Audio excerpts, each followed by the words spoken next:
منتقلی کا ایکٹ، یکساں ہندوستانی معاہدہ ایکٹ، سامان کی یکساں فروخت کا ایکٹ وغیرہ ہے۔ مثال کے طور پر، اس لیے جب ہم یکساں سول کوڈ نافذ کرتے ہیں تو ہمیں اسے انڈین فیملی کوڈ کہنا چاہیے۔ یہ دیوانی معاملات کے بارے میں ہوگا جہاں مذہب شامل ہے۔ شادی کیسے کی جاتی ہے، شادی کیسے تحلیل ہوتی ہے، جائیداد کی تقسیم کیسے ہوتی ہے وغیرہ۔ مسلم قانون استعمال کیا جائے گا۔ وہ دو ہندوؤں کے درمیان جھگڑا ہوا تو ہندو قانون استعمال کیا جائے گا وغیرہ۔ انہوں نے کلرکوں، ملاؤں اور پنڈتوں کا سہارا لیا۔ بہت سے مسائل پر ملاؤں اور پنڈتوں نے متضاد رائے دی، چنانچہ انگریزوں کو مذہبی کتابیں جیسے دھرم شاستر اور ہدایہ کا ترجمہ ملنا شروع ہوا۔ ہندوؤں اور مسلمانوں کے پرسنل لا کی پیدائش انگریزوں کی شراکت ہے۔ انہوں نے ہندوستان میں ہندو اور مسلم مذاہب کے تنوع کو نظر انداز کرتے ہوئے منمانی طور پر ایک مذہب کی ایک کتاب کا انتخاب کیا۔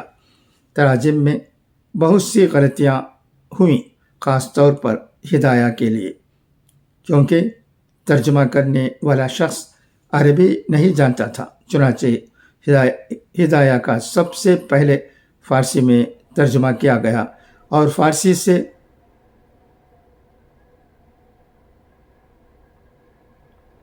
چارلس ہیملٹن نے انگریزی میں ترجمہ کیا۔ یہ 4 جلدوں میں تھا، لیکن دوسرے ایڈیشن میں پبلشر نے اسے آسان اور سستا بنانے کے لیے ایک جلد میں تبدیل کر دیا۔ چنانچہ مسلم قانون کی متعدد اہم تفصیلات کو ناشر نے اپنے طور پر حذف کر دیا۔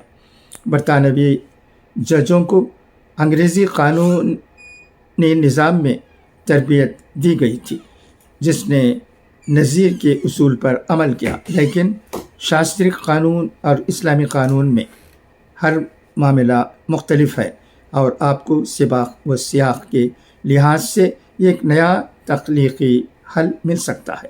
انگریزوں نے اس لچک کو نہیں سمجھا اور مقدمیت کے اصول پر عمل کرتے ہوئے ہندو قانون اور مسلم قانون میں سختی لائی، لہٰذا ہندوستان میں مسلم قانون مکمل طور پر مقدس اور ڈیوائن نہیں ہے۔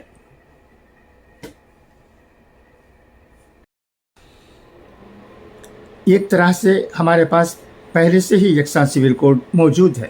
یہ اسپیشل میرج ایکٹ ہے جس کے تحت مختلف عقائد کے لوگ یا کسی عقیدے میں یقین نہ رکھنے والے لوگ شادی کر سکتے ہیں۔ اصل خصوصی شادی ایکٹ 19ویں صدی کا قانون تھا جو بنگال میں سماجی اصلاح کاروں کی طرف سے شروع کی گئی مہم کا رد عمل تھا جو شادی کی آسان رسومات چاہتے تھے۔ اکثریت کے قانون میں اصلاح کرنا ہمیشہ آسان ہوتا ہے۔ یہی وجہ ہے کہ پاکستان اور بنگلہ دیش سمیت مسلم ممالک میں مسلم قوانین کی اصلاح کی گئی، لیکن پاکستان اور بنگلہ دیش نے ہندو قانون میں اصلاح نہیں کی۔ اقلیتوں کے قانون میں اصلاح کے لیے آپ چاہتے ہیں کہ پہل اقلیتوں کی طرف سے آئے، اس لیے آپ پر اکثریت پرستی کا الزام نہیں ہے۔ یہ بات شاید پنڈت نہرو اور دوسروں کے ذہن میں تھی جب ہندو قانون میں اصلاحات کی گئیں، لیکن مسلم مذہبی قانون نہیں۔ حالانکہ انہیں ایک ہی بار میں تمام قوانین کی اصلاح کرنی چاہیے تھی، لیکن عام طور پر نمونہ یہ ہے کہ اکثریتی برادری کے قانون میں پہلے اصلاح کی جاتی ہے۔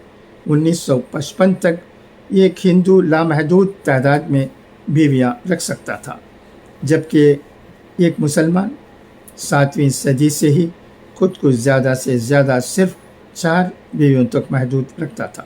قرآن ایک مسلمان کے حق کے طور پر تعدد ازدواج کی بات نہیں کرتا ہے، یہ ایک غیر معمولی استثناء ہے۔ ہمیں سباق و سیاق کو دیکھنا چاہیے۔ یتیموں اور بے سہارا کا آپ 2، 3 یا 4 عورتوں سے شادی کر سکتے ہیں، بشرطے کہ آپ انصاف کر سکیں۔ قرآن ہمیں خاص طور پر بتاتا ہے آپ جتنی بھی کوشش کر لیں آپ انصاف نہیں کر پائیں گے، اور اس لیے ایک بیوی رکھو۔ قرآن میں بھی ایک زوجیت کا حکم ہے، تعدد ازدواج مستثنیٰ ہے، لہٰذا اسلام کے نام پر تعدد ازدواج کے خلاف قانون کی مخالفت بلا جواز ہے۔ کسی بھی صورت میں آپ یہ نہیں کہہ سکتے کہ اگر کسی مسلمان کی 4 بیویاں نہ ہوں تو وہ مسلمان نہیں ہے۔ یہ اسلام کا بنیادی یا جوہر نہیں ہے۔ چاہے آپ کے پاس UCC ہو یا نہ ہو، اگر آپ حکومت ایسا قانون لے آتی ہے جس میں کہا گیا ہو کہ کسی کی بھی بیک وقت 2 بیویاں نہیں ہوں گی، میرے خیال میں کسی کو بھی اس کی مخالفت نہیں کرنی چاہیے۔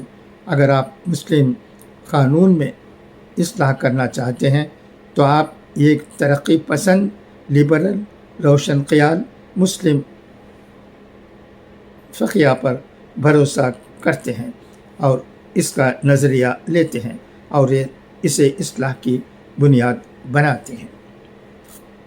یہ چند باتیں ہیں فیضان مصطفیٰ صاحب نے ان کے انگریزی مضمون میں جو کہ انڈین ایکسپریس میں شائع ہوئے کہی ہیں۔ ایسا لگتا ہے کہ فیضان مصطفیٰ صاحب نے بہت ہی اچھے انداز میں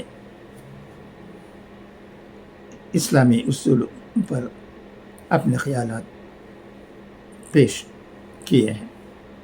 آپ کو یہ مضمون فیضان مصطفیٰ صاحب کا کیسا لگتا ہے بتائیے گا۔ خدا حافظ، فی امان اللہ۔